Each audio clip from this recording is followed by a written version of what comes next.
değerli meclis üyesi arkadaşlarım, değerli basın mensupları, Büyükşehirimizin ve Kastimizin değerli çalışanları, hepinizi saygıyla selamlıyorum.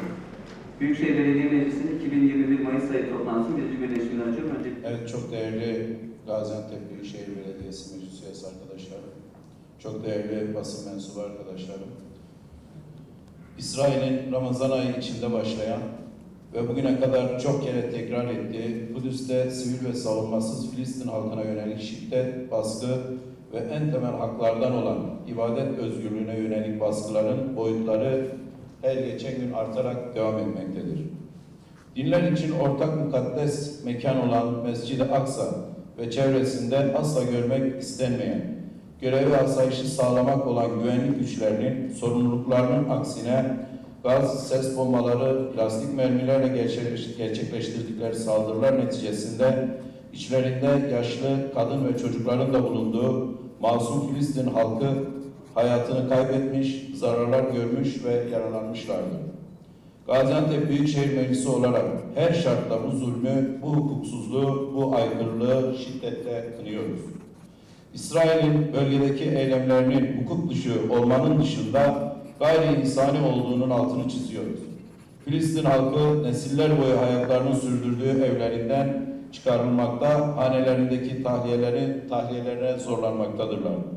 Bu konunun tamamıyla insanlık dışı olduğunu yüksek sesle Gaziantep Büyükşehir Meclisi'nden belirtiyoruz.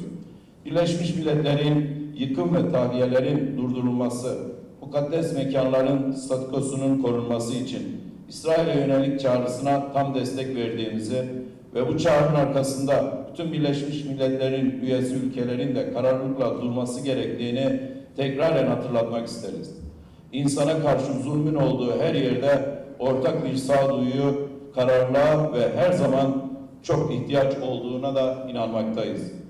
Lahey'de bulunan Uluslararası Ceza Mahkemesi daha önce açıkladığı kararla Filistin'in 1967 sınırlarındaki topraklarını kapsayacak şekilde Gazze, Batı Şeria ve Doğu Kudüs için yargı yetkisine sahip olduğunu hükmetti.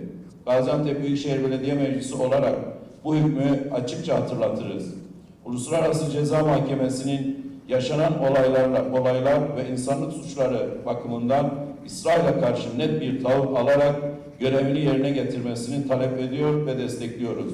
İsrail'in Kudüs'e ilişkin Birleşmiş Milletler Güvenlik Konseyi, Birleşmiş Milletler Genel Kurulu kararları da dahil olmak üzere uluslararası hukuka aykırı uygulamalarına karşı uluslararası toplumun sesine kulak vererek vakit kaybetmeksizin nihai bir sonuçla harekete geçmesi için bütün dünyayı sağduyuya çağırıyoruz. Gaziantep Büyükşehir Meclisi olarak Kudüs'ün ve Harem-i Şerif'in haklı duruşuna, koruma ve korunma haklarına yönelik İsrail'in haksız, insanlık dışı eylemlerine ve Filistin halkının meşru haklarını gasp etme girişimlerine karşı her zaman tepkimiz açıktır.